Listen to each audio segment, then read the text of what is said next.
Hey, Ronnie, Ciago, Hey welcome to guys, the Syndicate Podcast. How you doing today? I'm doing fantastic. How are you?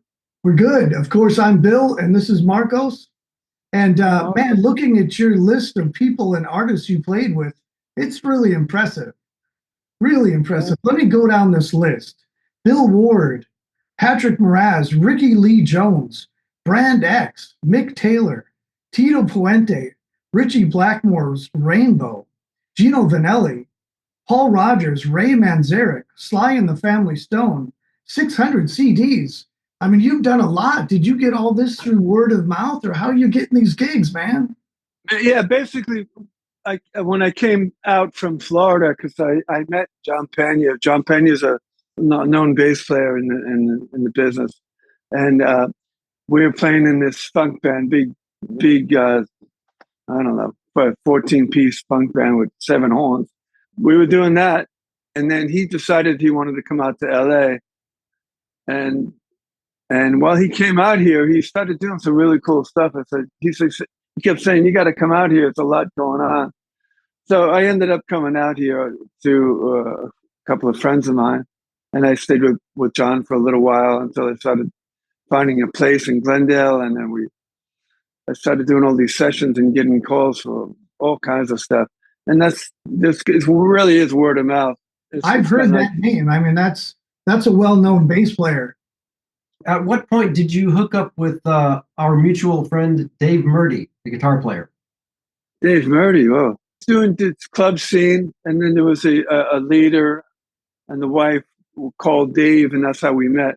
We started playing gigs together. They had a couple of records out, a market of kind of commercial jazz stuff, and that's how me and Dave met.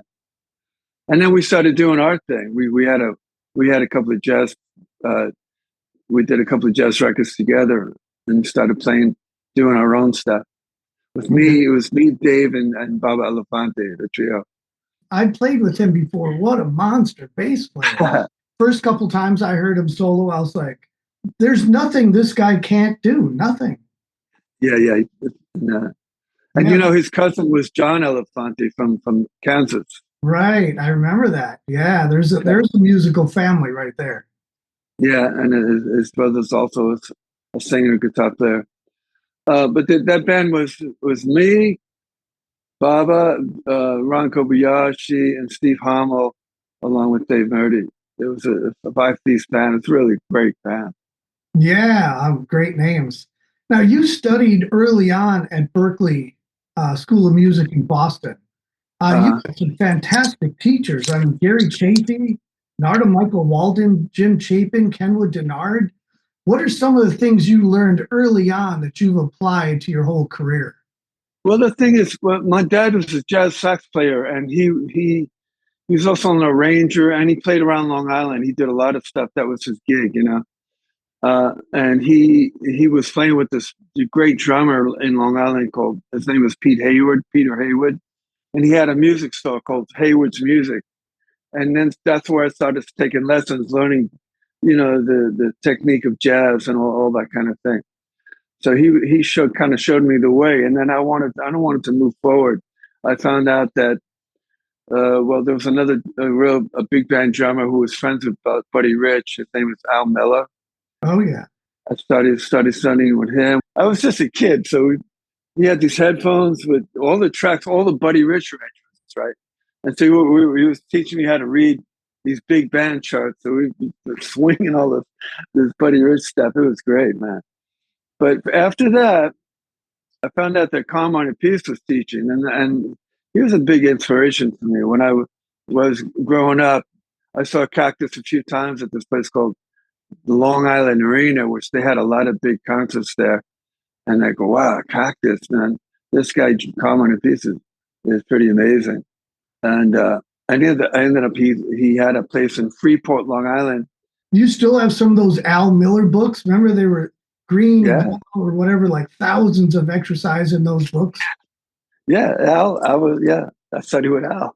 He was the Yeah, one who those are wrote that. great. I still got those on the shelf. I pull them out once in a while. Yeah, yeah. So what was it like at Berklee? Like did you have some famous people that were also at the Oh school? yeah, you know drummer Tommy Campbell. Yeah, he's real famous. He knew that I studied with Narada, so he was like really into that Mahavishnu kind of, that music, that fusion music.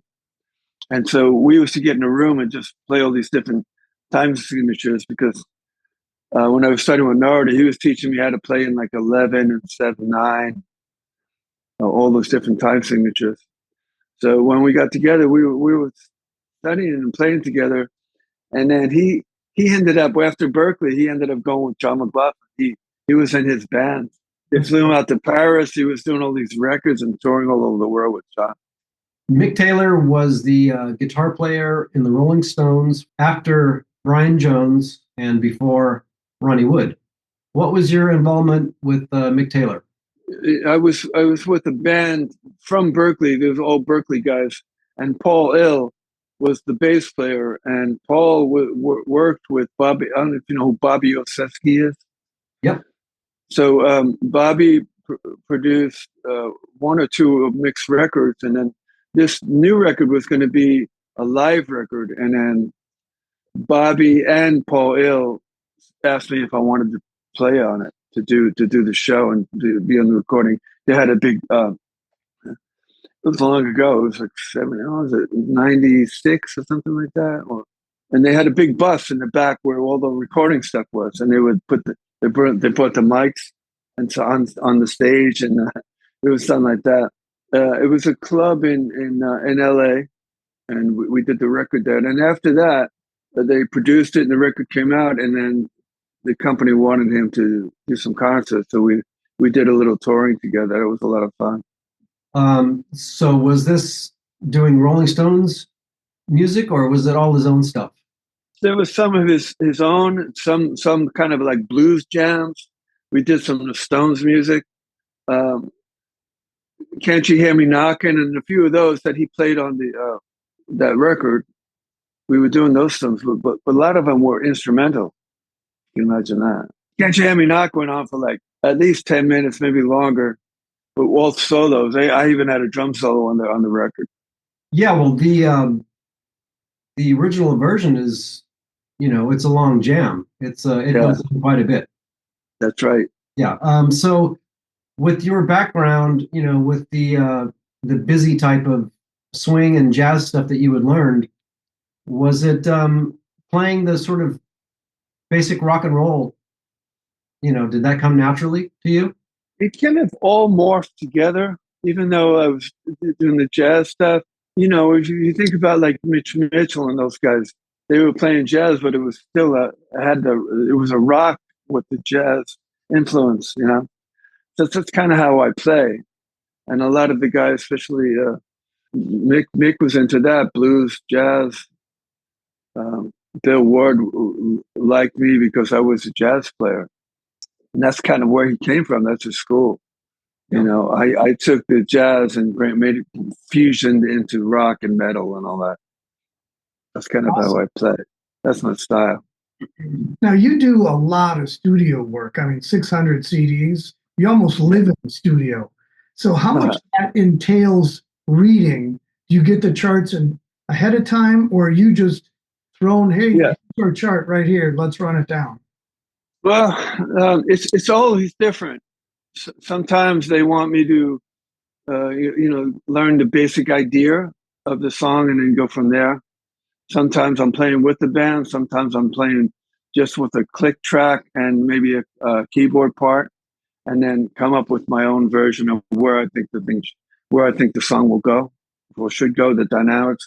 That's always a tough one because you have to use your imagination, and the producer also has to hear what you're hearing, because in my imagination, I think this dynamic should go like this, and this fill should go here into this part, which is going to be the bridge or the chorus, and I'm playing a different way. Yeah, you have to be able to take direction and not take it personally. If someone doesn't like this awesome fill you do, okay, well, you want simpler? Okay. Yeah, it's a lot of people skills. I'm way open to what the suggestions or what anybody else has. The songwriters. What was your involvement with Rickie Lee Jones? Oh, that was one of those things because we were recording Bill Ward's record at Conway Studio, and I don't know if you know what Conway's a big recording studio in LA. Everybody recorded there. Matter of fact, when I was there, it was Lyle Levitt was there. Lisa Presley was on a record, and actually Abel Boria was on her record with playing drums. Ciago, everybody would come in. Every known pop artist you can imagine came in while we were playing. So anyway, the engineer that was producing Bill Ward's record said, Ricklee's in the next room, and would you like to play on our record? And I go, yeah, for sure. I'm a big fan of Rickie Lee Jones. So we came in. She was kind of doing this hip hop kind of, which her music was always always jazz related and kind of always had that kind of feel to it. So he just came in, and I walked in, and everything was set up, and they just played on the track. They played the track, and the producers just play what you feel. And Rickie was just sitting there, listening to me, watching me play. She didn't say nothing. She said, "Good job." It was like that. I would think we did a couple of takes, and that was it. Cool. That's awesome. Yeah. You've also worked with Ritchie Blackmore's Rainbow. Tell us about that experience. A good friend of mine was a drummer in Rainbow. My cousin was actually Ritchie Blackmore's right-hand man. So he was the one who kind of got people in the band because he's from Long Island. He knew everybody. He got Jolyn Turner and all these other people that in Rainbow because they were Long Island guys. And Ritchie was living in Long Island. So I was playing in this big show band down in Miami. And just out of the blue, my cousin calls me, Richie's looking for a drummer. They're going to be doing a new record and a tour and all this kind of things. And he just, back then it was in the 90s. So send me a cassette and say, well, listen to Man on the Silver Mountain, listen to this. And I really never even listened to that. I remember when he was at Deep Purple, but I wasn't really hip to the Rainbow stuff. So then I started listening to it and go, this is cool. Cozy Powell was your drummer, so I have to, step up a bit and play kind of what Cozy was done. So I went up there to Long Island. They had this big, giant rehearsal studio, and we just started playing together, and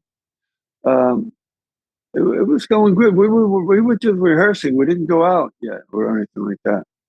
So Rich and the relationship with me and Rich was really good. He was a great guy, and I know I've heard a lot of stories about he's this, he's that, but he was a humble, really nice guy to me.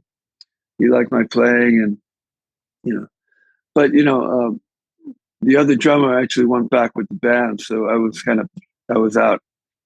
Was that Bobby Rodinelli? It was Bobby. Yeah, Bobby's great drummer. Bobby's a long-time friend of mine, and he still is. And I grew up when I was a kid. I used to go and see him play in the club. He had a band with his brother Teddy called Tusk, and man, they were just rocking. And I always was a big fan of Bobby. He had a big sound and big hair. That guy had a big hair. Yeah, he had all that back then. We were studying with Carmine together. He was studying with Carmine as well. Carmine Apiece. I think he put out a double bass book, didn't he? Too. I think I had. Yeah, really good, really good. Yeah, and he's a good guy, man. We still occasionally talk to each other, and he's still doing things in Long Island, doing different stuff. Hey, was David Rosenthal in that band when you played with Ritchie? The keyboard player? Yeah. Yeah, he's a monster. Now he's Billy Joel's musical director. Yeah, awesome. Yeah, you did some work with Paul Rodgers, probably the best blues rock singer ever. What was your involvement with Paul? Okay, that was because I was in Europe with River Dogs, and I don't know if you know of River Dogs history, but they always compared us to Free, Paul Rodgers, that kind of sound. So we were touring. We had a couple of records out on Sony. We were touring Europe, and at the radio show, it was Riverdogs and Paul Rodgers. We did our interview. We did some live playing, and then Paul Rodgers wanted to sit in and play with us. So we did that together. That's my experience with Paul. Nice guy, great singer. And our singer Rob Lamont sounded a lot like them, like Paul. So it was a cool get together. Right. Awesome. So when you're playing, like, what's your concept on keeping time for drummers? A lot of drummers will be bouncing their legs or body motion, clicking their teeth. I've heard some drummers talk about there's chest time and there's gut time. You feel it in your chest, feel it in your gut. What are some of your thoughts on how you keep time? Yeah, it depends on what it is, but I'm usually keeping in my mind. I'm thinking the subdivisions of, especially if it's a really slow tempo. I'll be subdividing 16th, 1, 2, 1. I might even just like nothing, like quarter notes, snare, and kick.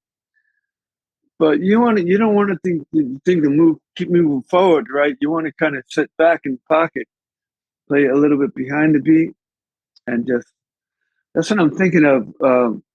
I listen to the bass player. I also, of course, the drummer is the main guy for the time, right? So my hi-hat foot is the main time. I could be keeping the end of the beat, quarter notes, or eighth notes on the hi-hat to keep everything in the pocket. I've heard Peter Erskine say basically what you're saying. When it's a slow tempo, you have to subdivide. And then I heard another drummer say, if it's a really fast tempo, now you have to think slower in bigger chunks. If it's a 1, 2, 3, 4, 1, 2, 3, 4, 1, 2, 3. Yeah. Interesting. Yeah. Right. Okay, now what did you do with Jack Douglas, the producer? Paul Ill, the bass player that plays with Bill Ward, and my mate from Berklee. He was working with Jack in New York. He ghosted for Aerosmith, and Jack was the producer. I know for sure he worked on Rocks. They're probably their best album. Okay, sure. It could be right about that. He's known Jack forever, and then Jack was producing a record with a famous actor's son, and it was like a speed metal record. Paul knew I played double bass and all that kind of thing, so he hired me, and I started doing the record with them with Jack, and then while I was doing the record, the producer for Jimi Hendrix came in, and we were hanging out and talking about lots of stuff. Do you remember his name? Eddie Kramer. That's it. Yeah, his name was on the tip of my tongue, and I think he's English. Yeah, he is English. Yeah. So those guys, Jack and Eddie, they used to work at Trident in England. They were doing a lot of stuff together way back in the day. That's how Jack ended up with John Lennon, and oh man, it goes on forever. Did you hear any crazy stories from those guys? I was interested in Eddie working with Hendrix, and he just told me that Jimmy was a workaholic. He never said anything about a drug thing. Matter of fact, he didn't say anything about any drugs. Jimmy was just a workaholic, and he always liked to be in the studio creating. It's inspiring to hear that, because you hear all the other stories. Oh, he's a drug addict, he's a junkie. But he was more a producer, songwriter, great, amazing guitar player, and inspired everybody. That's for sure. Hey, when you're in the studio or playing live, who are you focusing on the most? Is it the bass player and then the guitar player, the singer? How do you break that down?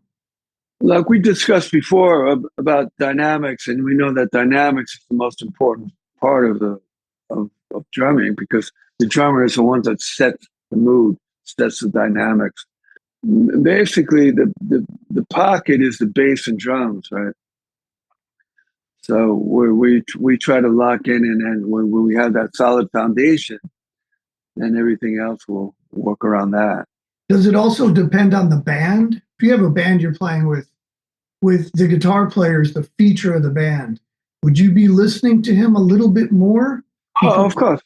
Yeah, of course. We want, like, again, we want to set the dynamics of the music. So, and everybody has to be in tune, because sometimes you could play with bands that some people are just listening to themselves and not listening to everybody else. We know that story.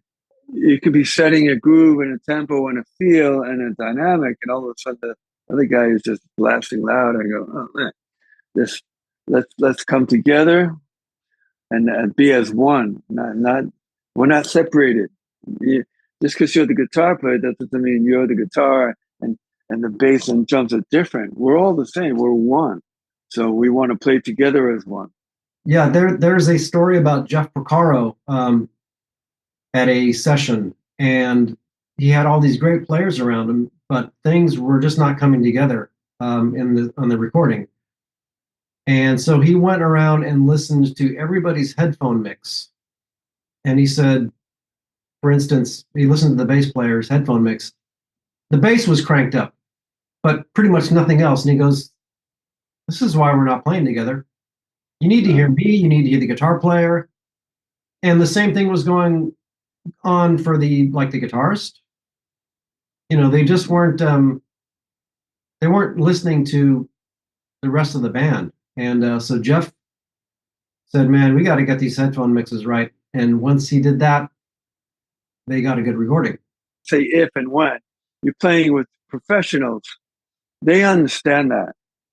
So they're not going to override the thing. They want the whole thing to gel together. They don't want to be the star of the show. They just want to make the whole thing work together. Yeah, and that's what I love about Eric Clapton. I'd see him play live, and he was featuring everyone around him almost more than he was featuring himself, because his ego had shut down, and he just, hey, it's a band. It's not just me. It's a band, and that's so refreshing to see that. Yeah, and other real true musicians, that. Usually, musicians are all producers. They know where the level of dynamics should be on the bass, the drums, and the guitars, the keyboards, and things. So we all play together. Yeah, it's like putting on a CD. You want to hear that, I think, in your head, that you can hear everything, just like you got headphones on, and then you relax and you become part of that entire experience. Yeah, great. Yeah, Ronnie, have you had any injuries due to drumming? No. There was a while when I was playing with that band with John Pena, we were playing really loud. My hearing is probably. So I got marks on my hand here, big calluses. Because I play traditional, right? But I'm playing loud. So I had these big marks on my arm. It went away after a while, and then when I was studying with Narda, I said he had the same thing, because he was playing traditional Mahavishnu, right? So he had the same thing. But I never had carpal tunnel or anything like that, because when I was learning how to play, I was learning how to play the right way. You can be taught the right way or the wrong way, or somebody that doesn't really know. You want longevity. You don't want to just, because I know some drummers, or famous drummers, that can't play drums anymore because they injured themselves, and now all of a sudden they're playing guitar and not drums anymore. So even when you're playing loud, heavy rock, you play traditional. You've never. It depends. It depends on what kind of chop I want to use. But I play both ways. I play match grip and traditional. So when I'm playing traditional, I don't know if you can hear me, but you can see my hands working. I'm using this technique with the index finger is the first crease is wrapped around the stick, and then thumb is here, and I'm using my fingers this way. And I'm not really stick work with it. I'm not trying to go, the grain of the stick. And the same thing with traditional. I'm using the index finger having working the stick. So my middle finger is out of the way. So it's this kind of thing.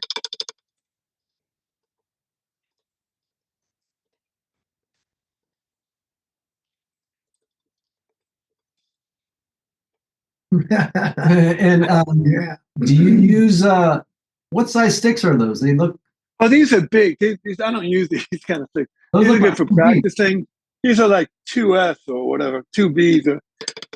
I have these because I teach here too. So I have my students working with bigger sticks because when you go to the smaller sticks, you'll get more speed out of it, right? I work with these only for practice, reasons. Do you use different size sticks for different styles? Yeah. I mostly use like 5B, 5A maybe for like some light jazz stuff, but 5B is usually an all around. You still get a big sound out of it, and it's loud, depending on how loud I want to play it on and the situation. Sometimes you don't want that, and the drum or the stick isn't the person who creates the dynamics; it's the person, right? So because you have a drum set and they're acoustic and your sticks, it's not the sticks or the drums that get loud. Because one of my friends came over the other day. They saying I have a problem. I'm having a problem playing in this band. We're playing, the drum is just blasting loud, and it's just, well, it's a drummer. It's not the drums, because he was talking about the drums and they're putting all this plexiglass around. So why do that? Why can't you just have dynamics? Why does everything have to be bah, bah, bah, bah, bah? And sometimes you might want to play like that, but in other situations, you're in your closed environment, and they might be playing in a church or something like that. People want to listen to the lyric and the worship of the music. They don't want to hear like blasting drums and all that. The drums are a foundation around the music. It's not a drums and then the music, right? Now, you've been working with legendary drummer Bill Ward. He's lead singing. Sometimes he plays some keyboard parts. Okay. He has all this music, and he doesn't. And it's crazy because I play with some of the greatest artists that I grew up with, listening to, playing this amazing music. They don't read. They don't know anything about theory, I think, but they hear it in their head. So Bill Ward is like that. He doesn't know. If I say, well, was that a triplet, a 16th triplet? He doesn't know that. He just knows the feel of it, right? So he comes up with all these lyrics. He's a really amazing artist. He comes up with all these lyrics and feels and production on his own, Yeah, he sang lead on one of the songs on a Black Sabbath record, but it sounded like a John Lennon tune. You can hear them on YouTube. Okay. And there's a song called "Try Life" that he does, and it's one of my favorite ones on the whole record. It's definitely a John Lennon. It's right out of a John Lennon record. Even it's his, but it even sounds like John was singing. It has that English "Try Life." Remember that one? Listen to that. Find out where it is. It's on YouTube somewhere. As far as production, what kind of stuff have you done? You see my Pro Tools rig here. Different artists, local artists that come by, they want to do record, and usually I'm playing the drum tracks. They'll send it to me. I'll play on the drums and then send it back. It's like an MP3 or something like that to listen to it, and either like it or say, let's try this, try that, and I'll try it, and maybe once or twice more, and that'll be it. Yeah, I just recorded a band this past weekend, and it was all 5 guys were here playing at the same time, but all they really wanted to record was the drum track, and everything else is going to be replaced. So yeah, they wanted to get the feel of the whole band playing together, and there was no click track involved at all. Oh wow. Okay. Cool. Yeah. Yeah, that's great.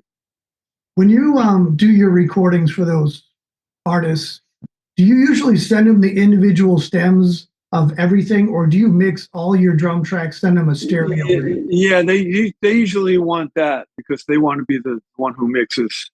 Right. You know, because if they're the songwriter, they want it to be a certain way. They want it to be panned this way or that way. And now you could take a file of the track and bring it up, bring it down. You could squash it. You know that. If you were going to mix your own drums, do you go from the drummer's standpoint? You got the hi-hat on left, or are you going from the audience standpoint with the hi-hat on the other side?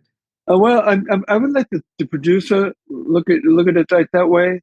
So when they're listening to it, they're looking from, like, if it was playing, if he was watching the band, so the drummer will be placed like Audience that. perspective. Yeah.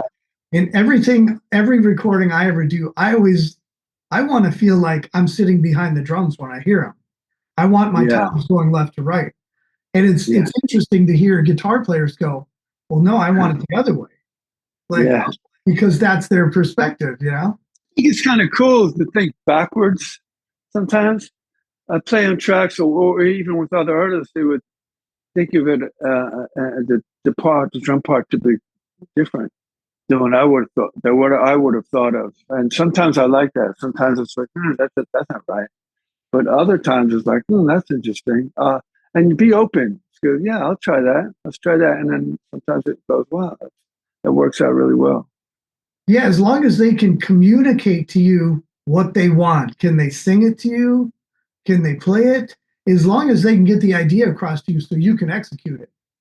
Sometimes they don't know. They just try something else. Right. So, yeah. That's a little harder. Yeah. But that's okay because, we've been playing for so long. We have so many options. You give me one song, I'll give you 300 options. What do you want? And by the way, are most of those tracks done at your home studio with the electronic kit, or?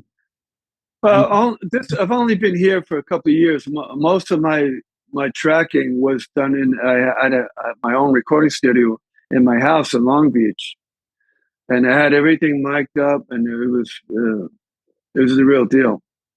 Hey, you've done so much recording. How do you keep from getting uptight when that red light goes on and here we go? How do you stay relaxed? Being prepared, pretty much knowing what I'm going to play, or sometimes not knowing, and just staying relaxed. Do some breathing. Be confident, because I've done so many recordings. And I remember in the beginning it was nerve-wracking. It was like red light. Okay, here it goes, and you're nervous. But those days are gone. I don't get nervous anymore ever. I just try to be confident, be prepared, and listen. Listen closely to what's happening in the music. Create behind the music. Don't just listen to a click, or just try to stay on the beat. It's important to be in the track and play on the click, but like we spoke about before, you might want to play on top of it, a little bit behind.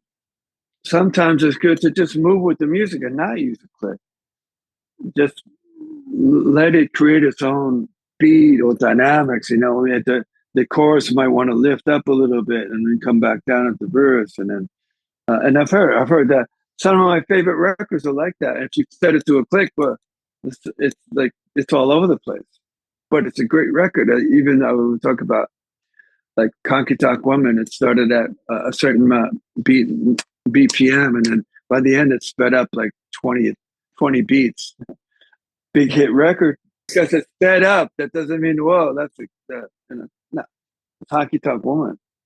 Yeah, exactly. And Give Me One Good Reason by Tracy Chapman. Same thing. That thing speeds up. But you don't notice it until you A-B the end to where the drummer came in. Yeah. And does the average person A-B? They don't care. No. Because this is like the feel of it. And it's the feel. The feel can do this. How does it make you feel when you listen to it? Hmm. Sometimes that's real straight. It's kind of like, ooh, you're not doing for anything from the bed. So let's see. You also worked with the keyboard player from The Doors, Ray Manzarek. A friend of mine was producing his record. His name is Bal. He was a guy from Poland, trumpet player, jazz trumpet player. So he's producing Ray's record. It was more like a jazz record with versions of Doors songs. So we did that. We did concert together and got to hang out. That was great. Cool. How awesome. Yeah. I mean, working with Yeah. legends. Really nice guy, real mellow, and it's heartbreaking to know that I didn't know he was sick, but he was, and it wasn't long after that he passed away. It must have been it was probably a year or something like that, maybe not a year, 2 years maybe that he passed away Wow. after that. Yeah. What do you do for snare when you're recording? Are you putting a gel pad on there? Like, what do you do to get that ring? You usually don't want the ring on a lot of recordings unless it's jazz. Yeah. What do you do for muffling the snare? Gel. One or two? Yeah. Yeah. Usually one. I want to always want to have some breathing from the snare drum. I don't want it to be just dead. You want that ring. Sometimes I might even just use a little duct tape rolled up and just put it on the head. Right. Yeah. You want the drum to sing, all of the drums. What are you doing for the tom muffling? Anything? Unless the producer says it's just over, it's ringing too much, and I'll put a little gel on it. I personally like the ring. It's a drum, and drums ring. That's what they do. What kind of heads are you running for the toms? I've been with Evans for almost 30 years. Are you using like a G2, a double ply for the heads? G2. Yeah, G2. Yeah, exactly. those are great. One of my favorite snare heads is the the coated snare head with the dot underneath. Oh, okay. I never had two gel pads on there. Oh my God, it's perfect. Yeah. Is that Evans? Yeah. Yeah. Okay. And the EMAD kick head, I always use those. Yeah, I love EMAD. It's like ready to go. Just go. Yeah. You don't have to do much. Are you putting much in the bass drum, or is it wide open? Yeah, mine is open. Okay. I used to back in the day. I used to put a pillow or something like. It's just again, you want the drum to ring. You want to get a full sound. Yeah, and we interviewed Vinny Appice recently, and he was the same way. He's like, there's nothing in that bass drum except a microphone and a towel under the microphone. That's it. It's wide open. Towel to hold the microphone. I'm assuming that that you listen to all different kinds of music. Who do you like? Who do you listen to that would surprise a fan of Ronnie Ciago? Well, the thing is, I like every kind of music, whether it's there's a drummer called Trilak Gurtu. Oh yeah. I first saw Trilak play. Well, I was a kid. I was about 14, maybe 15, in Southampton College with a band called Shakti, which was John McLaughlin, Zirka Hassan. When I heard that kind of style, it had the Indian rhythms with jazz and had all these conglomeration, African, had all these elements. That to me, it's really interesting. The time signatures those guys use, I mean, they're 5s and 7s and 4s and 8s. I mean, they're all over the place. And Vinny Colaiuta, I remember him saying something at a drum clinic that was, if you really want to understand odd times, you just break it down. There's 3s and there's 2s. Or you can say there's 4s and there's 3s. But if you always break most of your odd times down to 4s and 3s, you'll always get through it. You just have to know where the changes are. Yeah, that's the thing. That's a subdivision of the time, Ronnie, you gave us so much information today. Thank you so much for doing this interview. Thank you guys for having me. I really appreciate it. I'm honored. Thank you. Yeah, a wealth of information and experience you have that will help the drumming community. So thank you so much. Thank you guys, and hope to see you again soon. All right, Yeah. you take care. Let us know when you're playing locally, man. We'll go see you. I will. All right, thanks, Ronnie. Have a great one. All right, you take care. Thanks, Bye man. bye.